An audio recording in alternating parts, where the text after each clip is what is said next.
Good afternoon to all of you. आज हम operating system जो सर्विसेज प्रोवाइड करता है यूज़र और प्रोग्राम के लिए, उसके ऊपर डिस्कस करेंगे। मैं वसीम खान आज आपको बताऊंगा कि ऑपरेटिंग सिस्टम आपको कौन कौन सी सर्विसेज प्रोवाइड करता है। लास्ट लेक्चर में हमने देखा था टाइप्स ऑफ ऑपरेटिंग सिस्टम। उसमें मैंने आपको बताया था कि मल्टी प्रोसेसर ऑपरेटिंग सिस्टम और distributed operating system, parallel processor operating system के अंतर्गत आते हैं। तो ऑपरेटिंग सिस्टम प्रोवाइड करता है प्रोग्राम के लिए एक एनवायरनमेंट जिसमें आप एग्जीक्यूट कर पाओ अपने प्रोग्राम को। यूजर को वो सर्विसेज देता है जिससे कि वो अपने प्रोग्राम को कन्वीनियंट मैनर में एग्जीक्यूट कर पाए। तो ये कुछ कॉमन सर्विसेज हैं ऑपरेटिंग सिस्टम की जो ऑपरेटिंग सिस्टम प्रोवाइड करता है यूजर और प्रोग्राम दोनों को, जिसमें पहली सर्विस है आपकी यूजर इंटरफेस, दूसरी है प्रोग्राम एग्जीक्यूशन, तीसरी है इनपुट आउटपुट ऑपरेशन, चौथी है फाइल सिस्टम मैनिपुलेशन, पांचवी है कम्युनिकेशन, छठी है एरर डिटेक्शन, सातवीं है आपकी अकाउंटिंग, आठवीं है रिसोर्स एलोकेशन और नाइन्थ वन है आपकी प्रोटेक्शन एंड सिक्योरिटी। ये मेनली 9 सर्विसेज हैं जो ऑपरेटिंग सिस्टम यूजर और प्रोग्राम को प्रोवाइड करता है। अब हम वन बाय वन एक एक सर्विस के बारे में पढ़ेंगे। तो जो पहली सर्विस है आपकी यूजर इंटरफेस। यूजर इंटरफेस क्या करता है? यूजर को सिस्टम से कम्युनिकेट करने के लिए अलाउ करता है।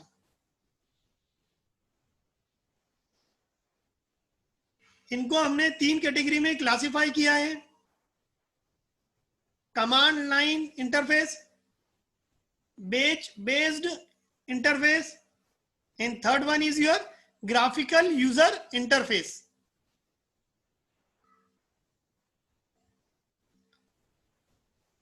कमांड लाइन इंटरफेस क्या होता है? यह टेक्स्ट कमांड और मेथड का यूज करता है और कमांड लाइन का हमारा एग्जांपल है जैसे डॉस प्रॉम्प्ट। डॉस प्रॉम्प्ट पर हम हमारी कमांड देते हैं जैसे copy con, change directory. Second है बैच इंटरफेस।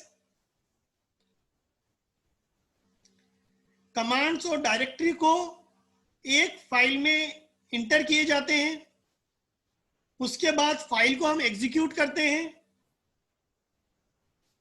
जो हमारे स्टेटमेंट होते हैं वो हम किस में सेव करते हैं? फाइल में। हम क्या करते हैं, जैसे जो भी हमारा C या C++ के फाइल है हम उसको सेव करते हैं और उसको हम टर्बो C में जाकर रन करते हैं।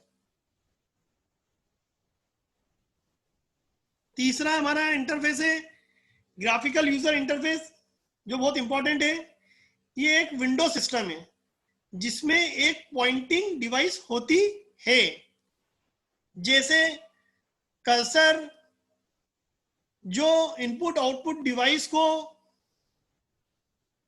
डायरेक्ट करती है, मेन्यू को सिलेक्ट करती है और कीबोर्ड से हम टेक्स्ट इंटर करते हैं। एग्जाम्पल के लिए जो हमारा विंडो सिस्टम का आइकॉन होता है वो प्रोवाइड करता है एप्लीकेशन को सिलेक्ट करने के लिए। जब हम उस पर डबल क्लिक करते हैं तो एप्लीकेशन ओपन हो जाती है। इसके बाद यूजर इंटरफेस के बाद आपका नेक्स्ट सर्विस आती है प्रोग्राम एग्जीक्यूशन। तो ऑपरेटिंग सिस्टम एक एनवायरनमेंट प्रोवाइड करता है जिसमें यूजर कन्वीनियंटली और अपने प्रोग्राम को रन कर सकता है। जैसे प्रोग्राम को रन करने के लिए मेन मेमोरी में हम प्रोग्राम को लोड करते हैं और उसको हम सीपीयू असाइन करते हैं। हम मतलब ऑपरेटिंग सिस्टम उसको सीपीयू असाइन करता है। उसके बाद प्रोग्राम एग्जीक्यूशन में एक और चीज है कि allocation and D allocation of memory हम परफॉर्म करते हैं। हम मतलब ऑपरेटिंग सिस्टम, और सीपीयू शेड्यूलिंग परफॉर्म की जाती है फॉर द प्रोग्राम एग्जीक्यूशन। तीसरा, इनपुट आउटपुट ऑपरेशन की सर्विस भी प्रोवाइड करता है ऑपरेटिंग सिस्टम। हमें ऑपरेटिंग सिस्टम प्रोवाइड करता है इनपुट आउटपुट ऑपरेशन की सर्विस, जिसकी मदद से प्रोग्राम को इनपुट आउटपुट डिवाइसेस उनकी रिक्वायरमेंट के अकॉर्डिंग असाइन की जाती हैं। जैसे फाइल या डिवाइस लाइक प्रिंटर इफिशिएंटली और प्रोटेक्शन की वजह से यूजर इनपुट आउटपुट को डायरेक्टली कंट्रोल नहीं करता है। इनपुट आउटपुट डिवाइस को कौन कंट्रोल करता है? हमारा operating system. Input output device को यूजर कंट्रोल नहीं करता है। इनपुट आउटपुट डिवाइस को हमारी कौन कंट्रोल करता है? Operating system. जो हमारी फोर्थ सर्विस है फाइल सिस्टम मैनिपुलेशन, के फाइल हैंडलिंग की मदद से ऑपरेटिंग सिस्टम यूजर को फाइल कब क्रिएट करना है, कैसे डिलीट करना है, उसका स्पेसिफिक नाम क्या देना है, उसका एक्सटेंशन क्या देना है, उसको सर्च कैसे करना है गिवन लिस्ट में, गिवन डायरेक्टरी में, ये सब ऑपरेटिंग सिस्टम हमें अलाउ करता है करने के लिए। और कौन सी फाइल जो है उसको एक्सेस करने के लिए हमें मैनेजमेंट से परमिशन लेना है, उस फाइल का ऑनर कौन है। अगर एडमिन है तो ऑपरेटिंग सिस्टम एडमिन की मदद से फाइल को एक्सेस करने की परमिशन भी दे सकता है, और उसके अकॉर्डिंग हम फाइल में मैनिपुलेट कर सकते हैं, मॉडिफाई कर सकते हैं। नेक्स्ट हमारी सर्विस है कम्युनिकेशन। इसमें हमारे सेम कंप्यूटर पर जो है प्रोसेस को एग्जीक्यूट करना है, या डिफरेंट कंप्यूटर सिस्टम में जो हमारी प्रोसेस है उनके बीच में कम्युनिकेशन एस्टेब्लिश करना है, ये ऑपरेटिंग सिस्टम की मदद से होता है। और ऑपरेटिंग सिस्टम डिफरेंट प्रोसेस के बीच में कम्युनिकेशन प्रोवाइड करता है शेयर्ड मेमोरी की मदद से और मैसेज पासिंग की मदद से। इसके बाद नेक्स्ट सर्विस है एरर डिटेक्शन। जब हमारे जॉब मल्टीपली कंकरेंटली हमें एग्जीक्यूट कराने रहते हैं,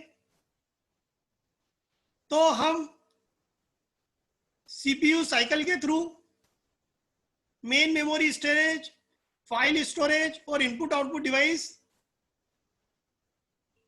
इन सभी के बीच में सीपीयू शेड्यूलिंग की मदद से रिसोर्स अलोकेट कर देते हैं।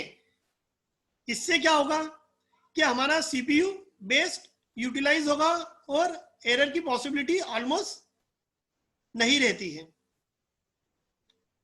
इसके बाद ऑपरेटिंग सिस्टम की नेक्स्ट सर्विस आती है कि ऑपरेटिंग सिस्टम एक रिकॉर्ड मेंटेन करके रखता है कि कौन सा यूजर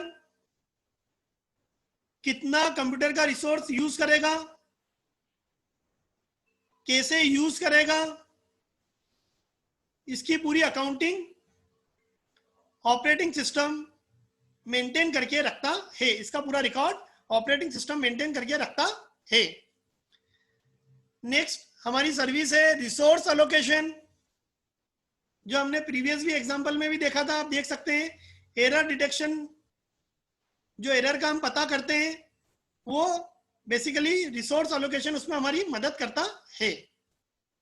तो रिसोर्स अलोकेशन में मैंने जैसे बताया था कि मल्टीपल जॉब कंकरेंटली एग्जीक्यूट होते हैं, तो resources must need to be allocated to each of them. Multiple job हैं और हर जॉब को रिसोर्स अलोकेट करना है। तो रिसोर्स कैन बी आपके सीपीयू साइकिल भी हो सकता है, मेन मेमोरी भी हो सकता है, स्टोरेज डिवाइस भी हो सकती है, फाइल स्टोरेज भी हो सकते हैं और इनपुट आउटपुट डिवाइसेस भी हो सकते हैं। तो ऑपरेटिंग सिस्टम सीपीयू शेड्यूलिंग की मदद से रिसोर्स अलोकेट करता है पर्टिकुलर जॉब को, जिससे कि हमारा सीपीयू बेस्ड यूटिलाइज होता है। नेक्स्ट ऑपरेटिंग सिस्टम की सर्विस है प्रोटेक्शन एंड सिक्योरिटी। तो protection includes ensuring all access to the system resources in a control manner। आप देखेंगे जितने भी रिसोर्सेज हैं उनको कंट्रोल मैनर में यूज करने की परमिशन सिर्फ और सिर्फ ऑपरेटिंग सिस्टम देता है। और सिस्टम को सिक्योर बनाने के लिए ऑपरेटिंग सिस्टम ने ऑथेंटिकेशन प्रोवाइड करा है। ऑथेंटिकेशन का मतलब होता है कि बिना आपकी परमिशन के कोई भी सिस्टम को एक्सेस नहीं कर सकता। ये फीचर भी ऑपरेटिंग सिस्टम हमें प्रोवाइड करता है। कैसे कि हम हमारे सिस्टम का user ID and password set कर सकते हैं। लॉगिन आईडी में हम हमारा यूजर नेम दे सकते हैं और पासवर्ड में कोई भी कैरेक्टर और वर्ड का कॉम्बिनेशन या लेटर का कॉम्बिनेशन हम दे सकते हैं, जिससे कि हमारी परमिशन के बिना कोई भी हमारे कंप्यूटर सिस्टम को, हमारे मोबाइल को एक्सेस नहीं कर पाए। तो ये सिक्योरिटी भी कौन प्रोवाइड करता है? Operating system. तो प्रोटेक्शन और सिक्योरिटी दोनों ही चीजें कौन प्रोवाइड कर रहा है? Operating system. प्रोटेक्शन किस केस में? कि किस प्रोसेस को, किस जॉब को कौन सा रिसोर्स मिलेगा कंट्रोल मैनर में, ये एक हमारा प्रोटेक्शन है। और सिक्योरिटी कि हमारी बिना परमिशन के कोई भी हमारे सिस्टम को एक्सेस नहीं कर सकता है। तो आज का ये लेक्चर मैं यही समाप्त करूंगा। इसमें मैंने आपको ऑपरेटिंग सिस्टम की जितनी भी सर्विसेज हैं सब कवर करने की कोशिश करी है। Thank you.